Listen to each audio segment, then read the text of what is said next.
I've been stepping away a bit from Core Island because while I think it's mounting up to become a great farming game, I feel like getting microdoses of a game every few months will make me feel less enthusiastic about the final product. But then Core Island Discord gives me a ping saying a new beta is launching and I just can't help myself and crawl back to see all the new features. So let's dive into the summer beta. I'm not really interested in showing everything the upcoming version has to offer because, well, you can just read that list yourself and it'd be a lot faster. Instead, I'll show some things I think are some of the highlights of this new update. I didn't start a new file like is recommended because screw that, and hopped right back into my beta save file I've been using since the winter testing update. In this file, I have a rank C town and already finished all the way down to the wind gate, meaning I could instantly dive into the newly available fire gate. Here you can find osmium ores and a lot of enemies. Another thing that happens is that now your weapon glows. This means it's ready for a special effect. And frankly, I was a bit underwhelmed by it. I expect from an attack I need to charge to deal more damage. In fact, it did less, which is quite disappointing. The little traps you can craft and set up can be a nice flavor in combat, but I'm wondering how useful they will be. They seem very situation specific. I tested them out for a bit and it seems they can trigger up to 3 times. So fun for a bit of variation, but I'm not convinced of the efficiency of them just quite yet. That's why I'm treating the new combat system as a system in its very early stages. I was also struggling to trigger the new hideout.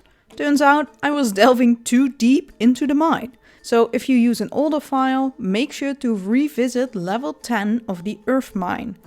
After that you will get a letter in the mail from Kira who says you need to defeat 30 monsters.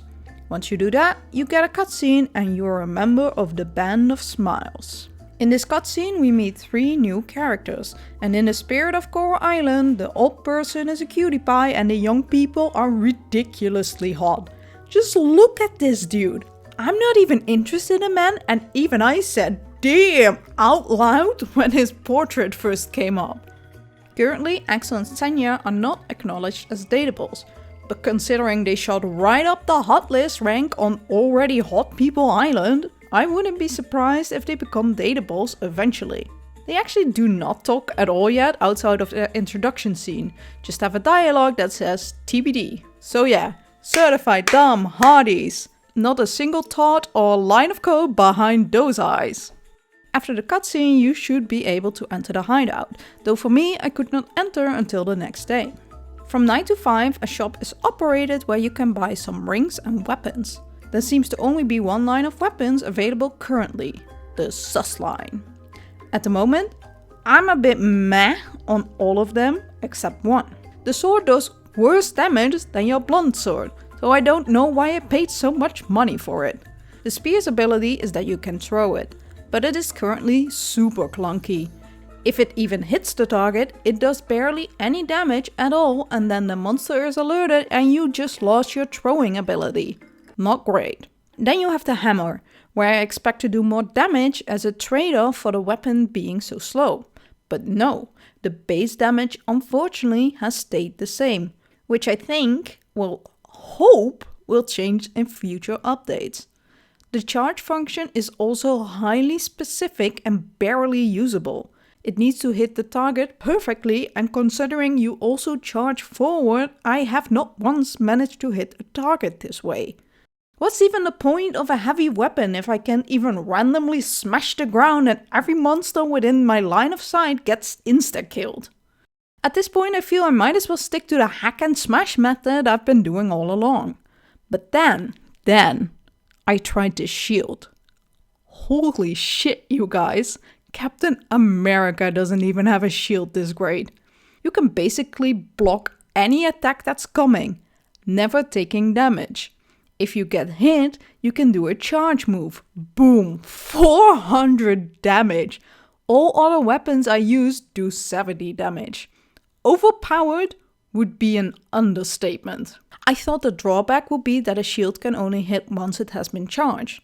It makes sense, right? Highly powerful damage, but once you already blocked a hit.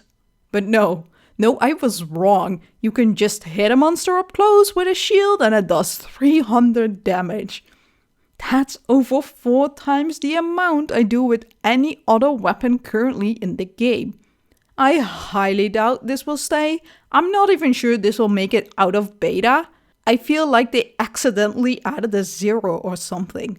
But considering how disappointing the rest of the weaponry was, this was a breath of fresh air. Even if it's for a small period of time, I enjoyed the hell out of walking into a monster and it instantly dying. Don't look at me or my sus shield son ever again. Okay, so the combat and new mine were the most anticipated features of this update, for me at least. But there's still a couple of smaller additions I'd like to highlight. For one, it introduced a new game mechanic called Errands. These are smaller and time-limited quests that are posted on the notice board in town. I played mostly through winter, so the villagers kept asking me about bringing them milk. Like lactose-hungry fiends. In spring though, I got a request for a certain crop, so it appears these errands are very farm-based quests. Once completed, you get some money and friendship points. Once you have the B.O.S. Hideout unlocked, combat-dependent quests will also appear there. I got one to slay 16 earth monsters, but it turned out it was very particular in which monster counted. This might be a pre-full release hiccup. A lot of monster sprites are not customized to the gate they're in yet. It could be that this bat will get an earth gate variant once the full release is out, and this will no longer be a problem. I do hope they flesh this out a bit in future updates, especially since the errands don't seem to appear daily. But either way, I do think these sorts of daily quests are very valuable in a big exploration game as this. It gives you a purpose for the day, which is quite nice. We also get access to 2 new farm animals, the pig and quail. They require a 2nd level barn and coop and can only be harvested from every 3 days. I haven't calculated this, but I'm not sure how profitable these actually are in terms of investment.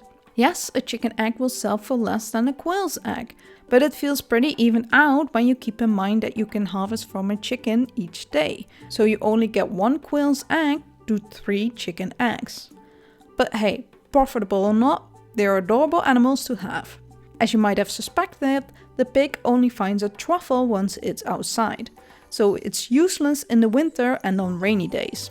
You can also now craft 2 additional objects at the carpenter, an insect house and a fish pond. I tried out the insect house already and I suspect the fish pond to work very similarly. You put 1 insect in it and it will breed over time, up to 10 of the same species. You can't put multiple species in there, but you can switch them out if you want. It's a nice way to make some passive income. Just let some expensive insect breed on their own, half the population each time they reach the maximum amount, and repeat. Lastly, and something I find quite exciting, is that you can actually upgrade the scythe now. This means you will have a much easier time in the ocean and don't have to hack away your trash anymore. Speaking of the ocean, you should be able to get a bit further along the questline. Go back to where you first met the mermaids. A new cutscene appears. Once you go back up the surface, Ling will appear and a few days later will give you a diving suit 2.0. This should be where certain routes retract, but I think my file bugged out, possibly because I'm using my old beta winter and spring file, meaning not all routes retracted as I had already finished the spires. I saw some other people got further along, so I think that's just a problem with my file. What I can show you is this cave prototype where you can harvest trash.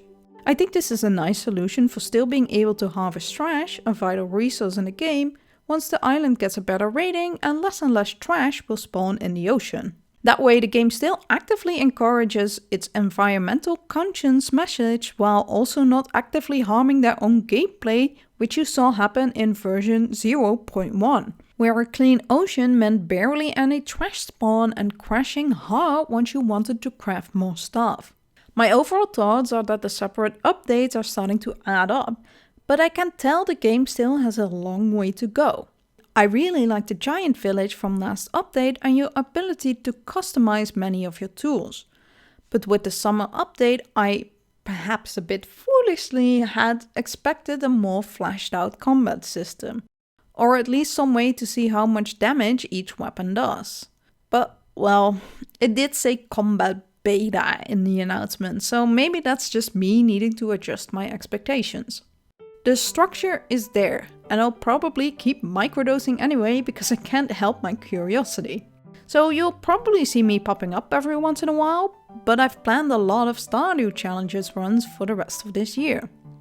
Actually, a Stardew Valley run was supposed to get up this week, but then Coral Island opened the beta and I needed to speedrun this video instead. So yeah, hope to see you for the Stardew videos, and if not, that's totally fine, and have a wonderful rest of your day.